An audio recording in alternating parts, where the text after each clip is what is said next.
January 17th, 1945, the Ardennes Forest, Belgium. INRO 6:47 hours. The fog clung to the pine trees like a shroud, dense and frozen, muffling all sound except the occasional crack of distant artillery. Private First Class William Chen pressed his body against the frost-hardened earth behind a fallen oak, his M11903 Springfield rifle balanced on a makeshift bipod of broken branches. His hands trembled violently, not from fear, though fear was certainly present, but from something far more involuntary, far more damning for a marksman.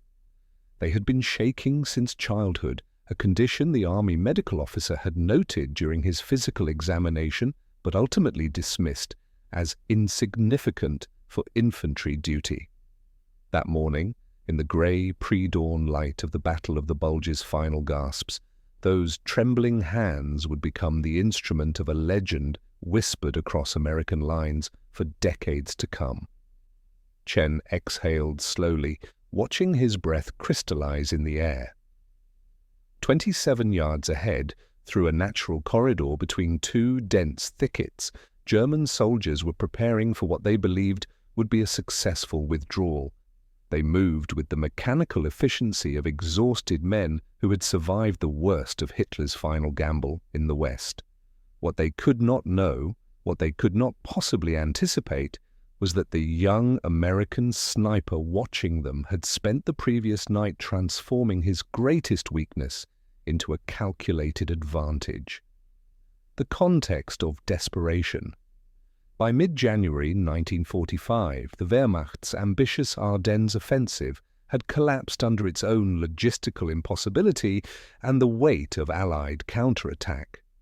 What Hitler had envisioned as a second Dunkirk, a devastating blow that would split Allied forces and recapture the vital port of Antwerp, had devolved into a desperate fighting retreat through the same frozen forests where German panzers had once rolled with arrogant confidence.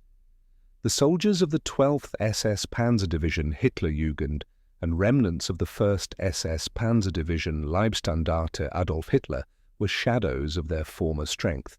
Their fuel tanks ran dry, their ammunition stores dwindled to counting individual bullets. Their rations consisted of whatever could be scavenged from abandoned American positions or the frozen bodies of their own dead. For the Americans, the calculus had shifted. The 99th Infantry Division, which had held the northern shoulder of the German Bulge against overwhelming odds, now pressed forward with the methodical patience of men who knew victory was mathematical certainty.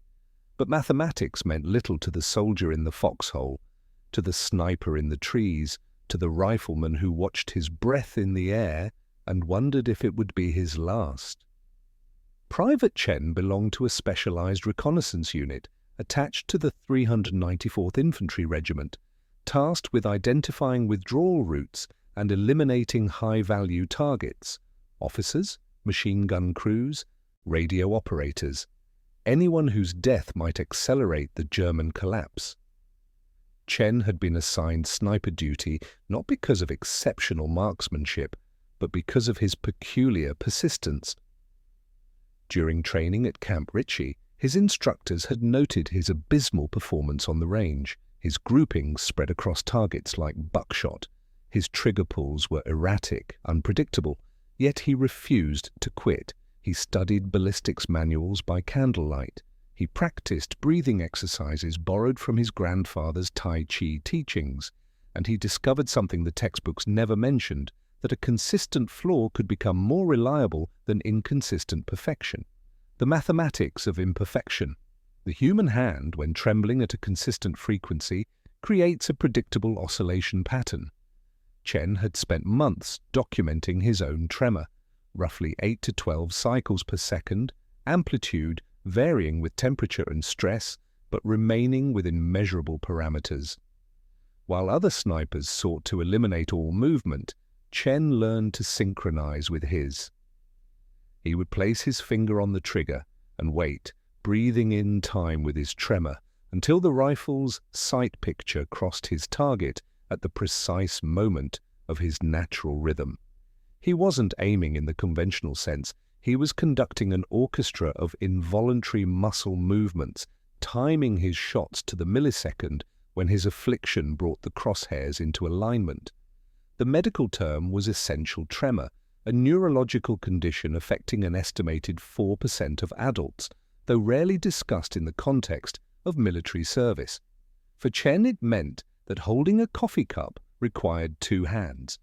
Writing legibly was an exercise in frustration, and yet, through a combination of obsessive practice and mathematical intuition, he had transformed this liability into something approaching an asset. His weapon became an extension of his pathology, and his pathology became indistinguishable from technique. On the night of January 16th, Chen had occupied his position in the pre-dawn darkness, giving himself hours to acclimate to the cold, to establish his rhythm, to become one with the tremor that had defined his existence for 23 years. He had counted his heartbeats, 72 per minute, elevated by adrenaline but steady. He had timed his respirations, 14 breaths per minute, controlled and deliberate. And he had waited for the Germans to emerge from their concealed positions in the valley below, where intelligence suggested a company-sized element had established a temporary staging area before attempting to cross Allied lines under cover of the morning fog. The 9 minutes. At 06:47 hours, the first German soldier stepped into Chen's sight line. An Oberfeldwebel, a sergeant, identifiable by the silver braid on his collar and the MP-40 submachine gun slung across his chest. He moved with the cautious efficiency of a veteran scanning the tree, line alert to danger but confident in the fog's concealment. Chen's hands trembled over the rifled stock. His crosshairs danced across the German's torso in a figure-8 pattern, predictable as a metronome. He exhaled halfway, held, and waited for the convergence. The Springfield barked once, its report swallowed by the fog. The Oberfeldwebel crumpled without ceremony, a marionette with severed strings. The reaction was immediate. German soldiers scattered toward cover, their training overriding panic. But their movement revealed positions Chen had been cataloguing for hours. A radio man dove behind a supply crate, his distinctive backpack antenna marking him as critical infrastructure. Chen's tremor brought the crosshairs across the visible portion of the man's shoulder. Another shot. The radio man slumped forward, the antenna snapping as his weight collapsed onto it. What followed was not marksmanship in the heroic sense popularized by Hollywood or propaganda. It was something colder, more mechanical, a process of elimination executed with the precision of actuarial calculation. Chen did not hunt, he harvested. Each shot was timed to his tremor's rhythm, each target selected based on tactical value and exposure time. An officer attempting to rally his men shot through the neck as he gestured toward the American lines.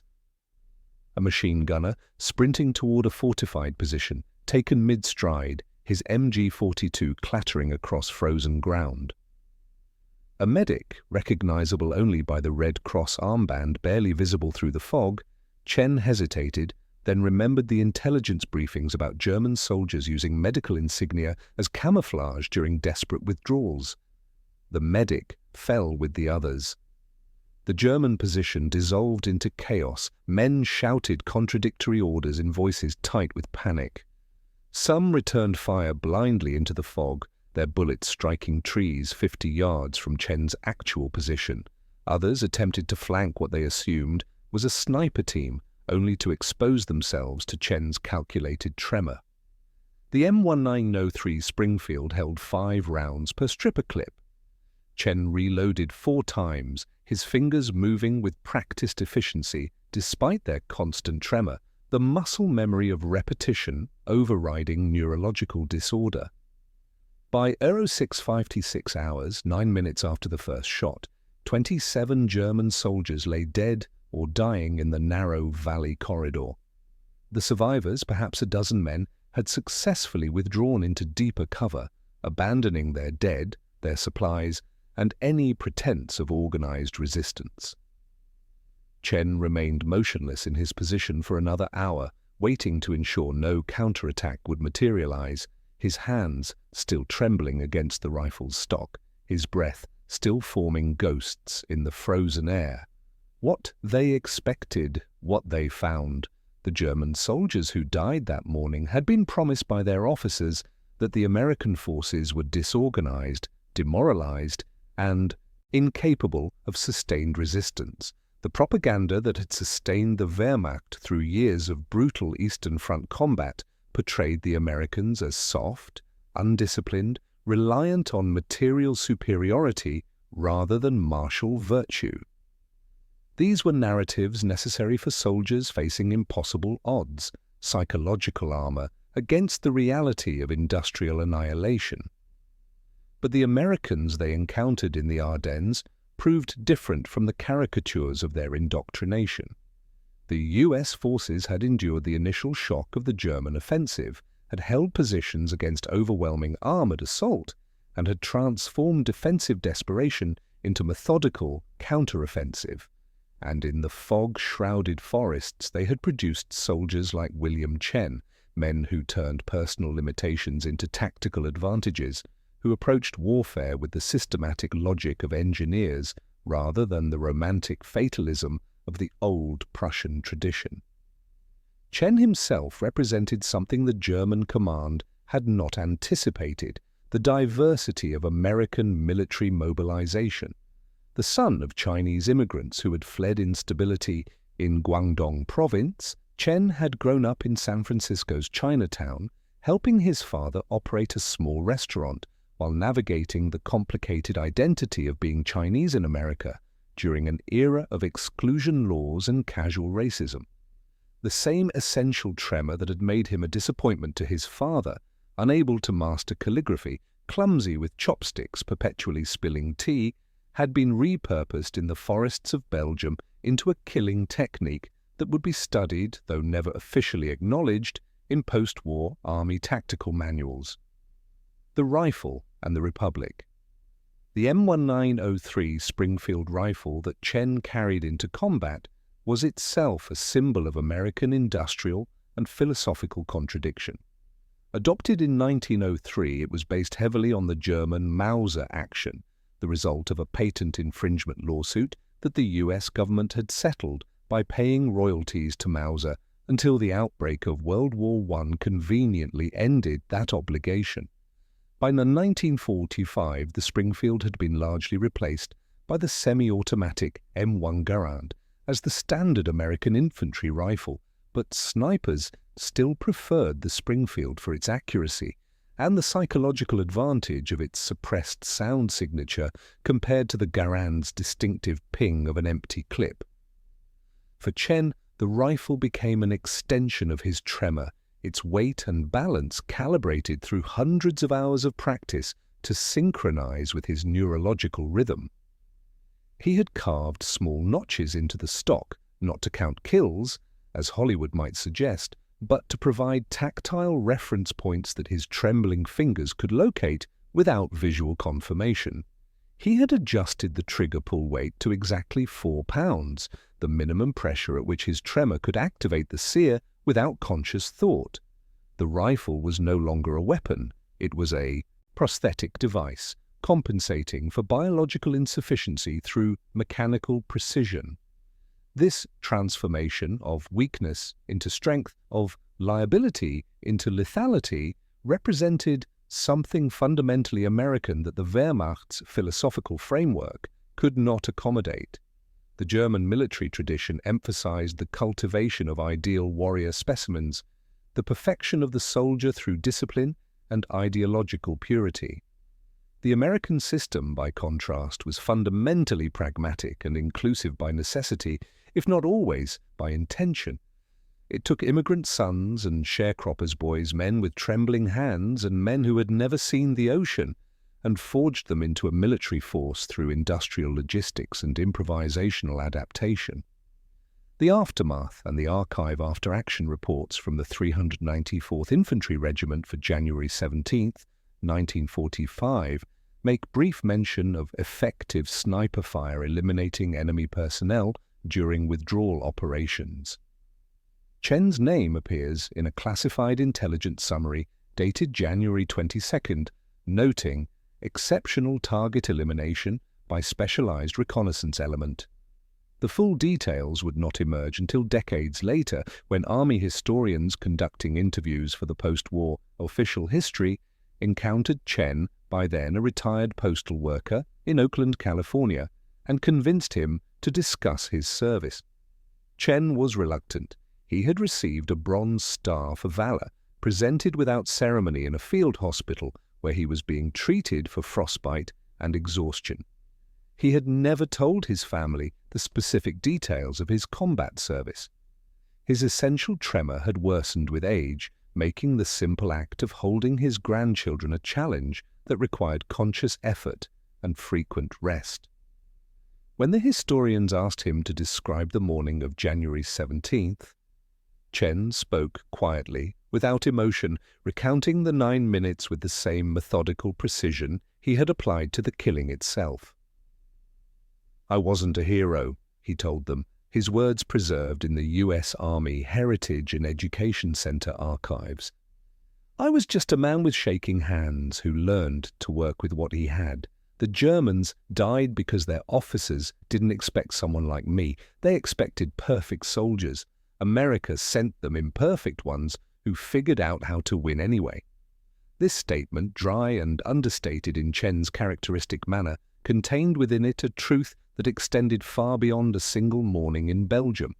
The 27 German soldiers who fell to Chen's calculated tremor died not because American soldiers were superior warriors in the abstract sense of martial prowess, but because the American system, chaotic, improvisational, fundamentally democratic in its willingness to utilize whoever showed up, could accommodate and even weaponize human imperfection in ways that the rigid hierarchies and ideological purities of fascism could not. The echo across decades. The story of William Chen's 9 minutes in the Ardennes fog became a whispered legend among army snipers, passed down through training courses and late-night barracks conversations, often embellished, sometimes distorted, but retaining at its core the strange truth of trembling hands becoming instruments of precision. In the decades following the war, as the U.S. military studied Soviet and later insurgent sniper tactics, Chen's technique, synchronizing with rather than eliminating involuntary movement, appeared in classified training documents under the euphemistic designation rhythmic firing solutions. But the deeper significance of that January morning extends beyond tactical innovation. It speaks to the fundamental paradox of American military power in the 20th century, that a nation built on the premise of individual imperfection, of a pluribus unum, forged from disparate and often conflicting elements, could generate collective strength exceeding the sum of its parts. The Germans in the Ardennes expected to face an enemy defined by material abundance, but spiritual weakness. What they encountered instead was something their philosophical framework could not process, a democracy that transformed its very contradictions and inadequacies into sources of resilience. Chen's trembling hands, which in another context or another era might have disqualified him from military service entirely, became in the frozen forests of Belgium a manifestation of American adaptive capacity. The rifle that bridged German engineering and American industrial production, wielded by the son of Chinese immigrants fighting in the uniform of a nation that had only recently repealed its Chinese Exclusion Act, firing bullets that ended the lives of soldiers indoctrinated in racial supremacy, this convergence of contradictions represents the core truth that fascism could never comprehend, that human diversity, even human imperfection, when organized toward collective purpose, generates possibilities that no ideology of purity can match. Coda, the tremor that remains. When William Chen died in 1998, his obituary in the San Francisco Chronicle made no mention of the 9 minutes in Belgium. It spoke of a devoted husband, a father of four, a man who had worked for the Postal Service for 37 years, who had volunteered at the local Chinese Cultural Center, who had maintained his father's tradition of making hand-pulled noodles for family gatherings, despite the tremor that made the process laborious and slow. The Bronze Star citation, framed and stored in a closet rather than displayed, emerged only when his children sorted through his effects. But in the archives of the U.S. Army, in the classified tactical studies, and the oral histories, trembling hands that killed 27 men in 9 minutes remain a testament to a larger truth, that freedom's strength lies not in the perfection of its champions, but in its capacity to find utility in imperfection, to transform limitation into innovation, to build victory from the diverse and flawed human materials that democracy provides. The fog that concealed Chen that January morning has long since lifted, but the lesson remains, crystallized in the frost of history, that sometimes the trembling hand strikes truer than the steady one, and that America's wars are won not by supermen, but by ordinary people who refuse to let their limitations define their possibilities.